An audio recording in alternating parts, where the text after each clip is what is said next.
Welcome back to Off Meta Bazaar, a channel dedicated to playing video games using off meta builds. Today we're playing Guild Wars 2, and what I have for you is an in-depth guide to the Core Ranger Medic build that I used on my last video. Just a quick note, although this is a new player-friendly Core Ranger build, you will need to have the Weapons Master training unlocked from the Secrets of the Skewer expansion in order to use the staff as a Core Ranger. Otherwise, you will not be able to use it. For the build, we are running Skirmishing, Wilderness Survival, and Nature Magic. In Skirmishing, we take Primal Reflexes to gain bigger every time we evade an attack, which you do with Serpent Strike, Lightning Reflexes, or just timing your dodge roll. Tailwind gives us swiftness every time that we swap weapons in combat. Furious Grip gives us fury every time we swap weapons in combat. Strider's Strength gives you more power by having a sword. Hunter's Tactics gives you more damage if we are attacking an enemy from behind, and more critical chance. For our major trait, we are running Quick Draw, which is our bread and butter for this build. When we swap weapon in combat, it gives us quickness, and it gives us a debuff for 5 seconds, which reads the next weapon skill that you use after swapping into a new weapon set. Will have its cooldown reduced by 66%. Moving on, Wilderness Survival. It benefits our endurance and gives us protection from the straight line. That's why we picked this. Natural Vigor increases our endurance by 24%. Combined with Vigor, we have a really good uptime on our endurance. Oak Heart Salve gives us damage reduction as long as we're affected by regeneration, and we get regeneration when we're afflicted by bleeding, poison, or burning. Companion's Defense, every time we dodge roll, we get protection. Empathetic Bond, every time we swap a pet in combat, we get conditions removed from us. Rugged Growth gives us overtime healing as long as we're affected by protection, which we pretty much have almost permanent protection in this build. Wilderness Knowledge, we picked this for the condition removal on our Brick Stun, which also gives us bigger, and we get fury when we use it as an added benefit. For Nature Magic, this will be our healing and supportive trait line. We start with Rejuvenation. Every time we use the Beast ability, it will apply regeneration to our allies. This synergizes very well with Oak Heart Salve. Moving on, our Moa. This trait benefits our Moa pet, which every time we use our Beast skill, it will also grant barrier to our allies. So if you combine Rejuvenation, Allies Aid, and Protection Screed, we're providing our allies with protection, rejuvenation, and barrier, making it a great defensive button to click. Fortifying Bond shares any boon we get with our pet. Wildborn Notes, every time we use one of our Warhorn skills, being Hunter's Call and Call of the Wild, it will apply regeneration to our allies, and every time we apply regeneration to an ally, it will heal them. Again, more synergy with Oak Heart Salve. Lingering Magic improves our regeneration ability by 20% and gives us more boon duration. Our major trait here will be Nature's Vengeance, which allows our spirits, which we're running 4 spirits, to slam the ground twice. For our utility skills, we are running Water Spirit, Lightning Reflexes, Stone Spirit, Frost Spirit, and a Spirit of Nature. And the main reason why we do that is because of Nature's Vengeance. I will explain real quick why we are running this and why are spirits the focus of our build. When you first place a spirit, it will shake given the boons highlighted at the top of the tooltip to your allies. After it shakes, it will then slam the ground, up doing the effects from the bottom part of the tooltip. You can see A Stone Spirit will give Aegis and protection. When you first place it, it will shake, and then it will do Quake. This trait allows it to do Quake twice. You notice our Frost Spirit and Stone Spirit, when they slam, there's our Finisher Blast, which synergize very well with the Staff 5, which is a water field. And you have Relico Caracosa, you'll be healing your allies as well. For our healing, we have Water Spirit, which gives us even more vigor, and since we're running Nature's Vengeance, it will then slam the ground doing Aqua Surge twice. This is our big major healing cooldown. For Spirit Nature, this is how you revive your allies, and also is a great condition removal since it will convert conditions into boons, and also applies regeneration. With this trait, you can actually do pull out some really clutch self revives. For example, you know you're going to be going down within the next few 1 or 2 seconds. You can precast a Spirit of Nature. You will miss the first slam to be revived, but on the second go of natural renewal, it will hit you and it will revive yourself. For our pets, I like to run the Blue Moa for its ability to provide protection for our allies, and the added benefit that it got buffed by this trait. Besides doing allies aid, the Moa, when you begin to revive somebody, the Moa will cast Search and Rescue by itself. This is an added benefit of this trait line, which makes the Moa a great choice as a supported pet. Our secondary pet will be the Brown Bear, and we run the Brown Bear for its durability and its ability to further cleanse conditions from our allies. One of the easiest ways to now get a full set of stat selectable armor and weapons is just come into the World vs. World map and come to this vendor. This vendor will offer you any armor piece, all exotic quality, or any weapon, and they're all stat selectable, and it will cost you coin and badges of honor that you get just by playing the game mode. So if you just like to play this game mode, if you really enjoy playing this game mode, you can get your full set of armor, exotic armor pieces, just by playing it.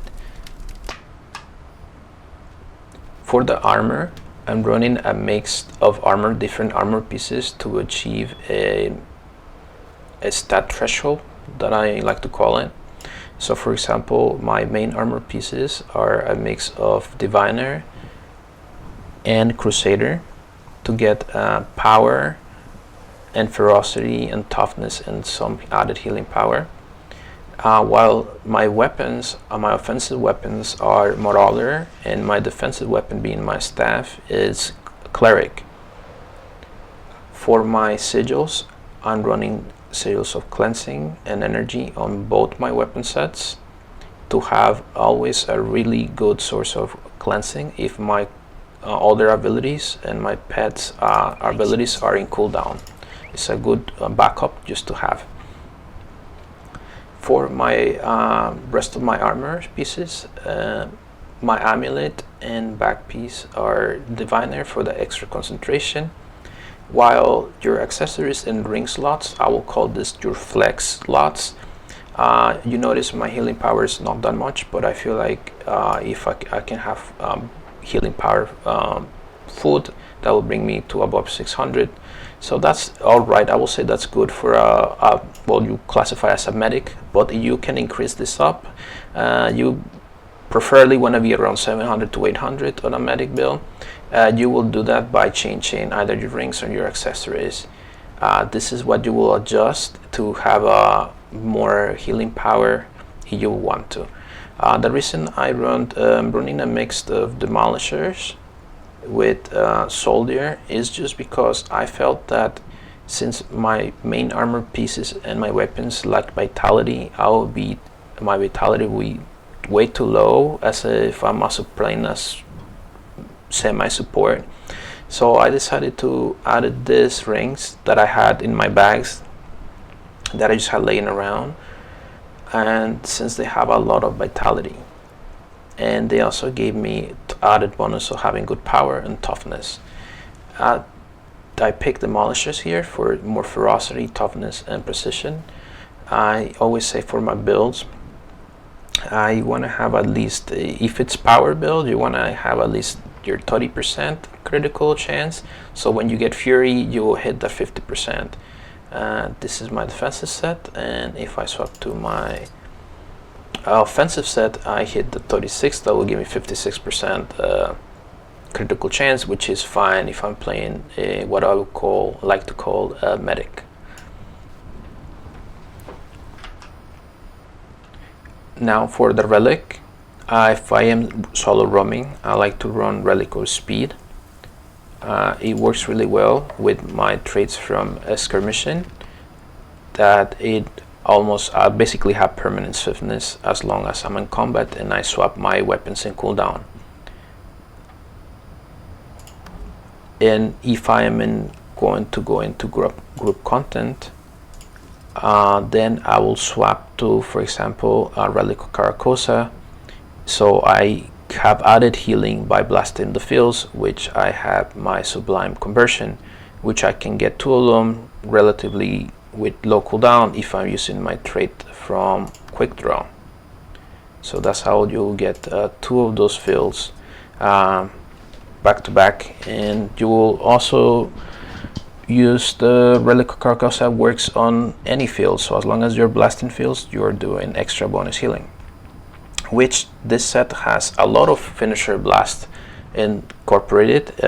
Our Ancestral Grace from the staff is a blast, and our spirits, Frost and Stone, are also finisher blast, and with the Nature's Vengeance trait, now they're doing the blast twice. Our offensive set also has a blast incorporated into it, and you can also just blast fields with a leap. For the rune, we are running Rune of the Grove because of the added protection duration. The rune set by itself provides you with 50% protection duration, meaning you technically combine with the rest of your armor pieces, you just need to reach a threshold of about 50% bone duration to reach 100% protection duration. With my current setup, I only reach in about 90%, but I feel like I don't need any more than that. But feel free to adjust your rings and accessories to reach that 100% for maximum synergy between your abilities that provide you with protection, like for example your Stone Spirit, your pet, and your dodge roll. Next, I'll go over the synergy between your spirits and your weapon sets, and some basic combos that you can do, and how to manage your cooldowns and manage your boons. Let's start with protection, which is the reason why we're running Superior Rune of the Grove combined with Wilderness Survival, since you'll get it every time you do a dodge roll in combat. So let me just get in combat. I do a dodge roll. You can see it's for almost 4 seconds. Now if I use it for my pet, this ability, that's 3 seconds, and I'm dodge rolling 4 more seconds. Dodge roll 4 more seconds. Stone Spirit. You can see how it's stacking. Now I dodge roll again.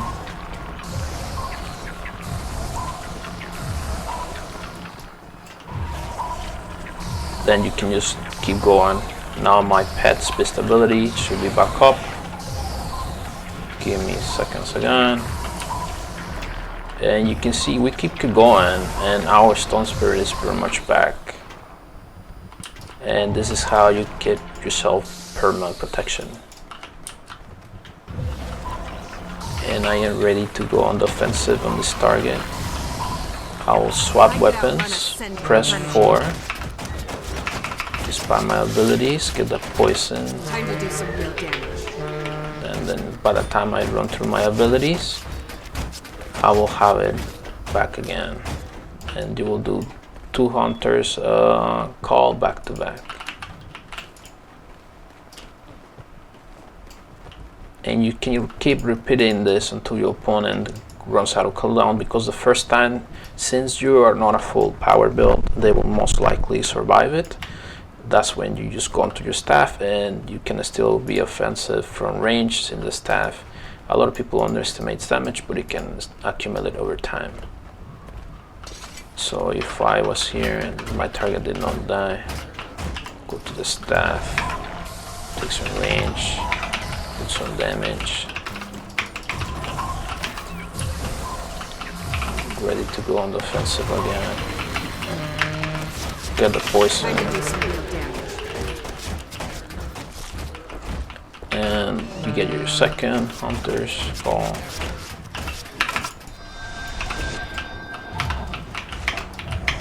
I can use my...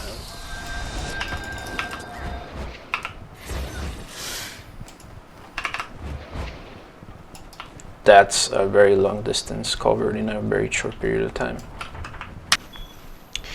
We are now going to showcase the medic aspect of the build, supporting these guys who are trying to push this tower. You always want to keep your aura attacks going on your staff and put in Astral Wisp on any target that shows damage. Keep your pet in passive to make sure he's always next to you or near you. Always do some offensive support as well. Time to do some real damage. Press our give our team protection and regeneration.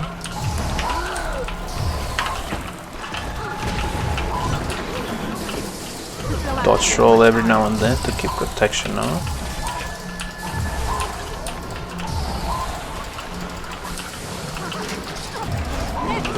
Start blasting some weakness on this guy.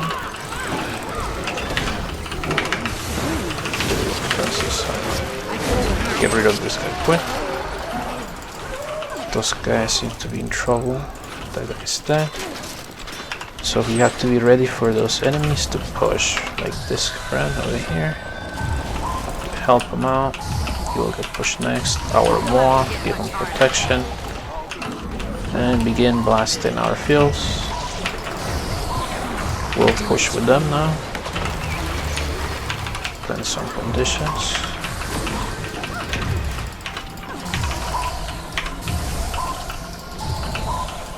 This guy is taking a lot of pressure. We'll now use our big heal, Frost Spirit, keep these guys up, and apply weakness on the enemy, and we can help him by going offensive. Our Moa ability again to get barrier. Blast fields again. Big heals. Astral Wisp. Big heal again. Now we play our spirit to revive our downed friends. The Moa is back up. We are going to give big heals to these guys. Get some weakness going. Some cleansing. Astral Wisp on our tag over here. I could outrun a We'll start to disengage. Fortunately, we are being overrun by the enemies, so we're gonna have some big heals in here. We're under the pressure of siege. We're back in business.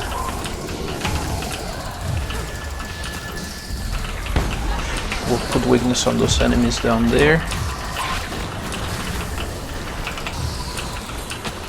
Help them finish them quick, go on offensive.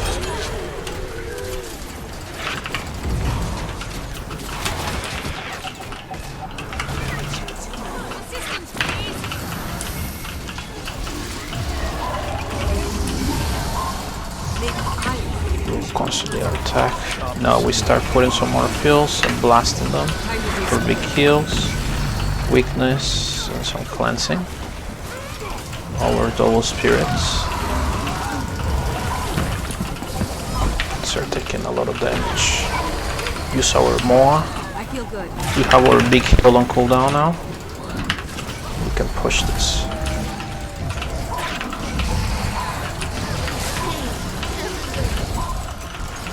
We're ready to provide some block and heals. Here, some big heals, and we got him.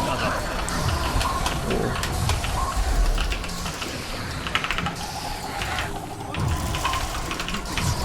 Now keep pushing them. While our tag is helping take the tower, I'll keep an eye on him. Here, let's do our mobility combo. Push this lord. Time to do some real damage.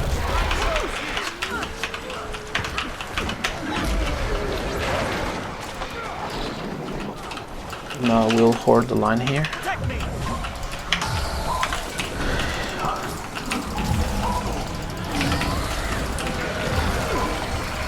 Excellent. We took the objective. Battles won. I hope you find this in-depth guide helpful and give this build a try. If you like similar content, please subscribe and keep an eye for more upcoming videos. Thank you for watching. See you soon.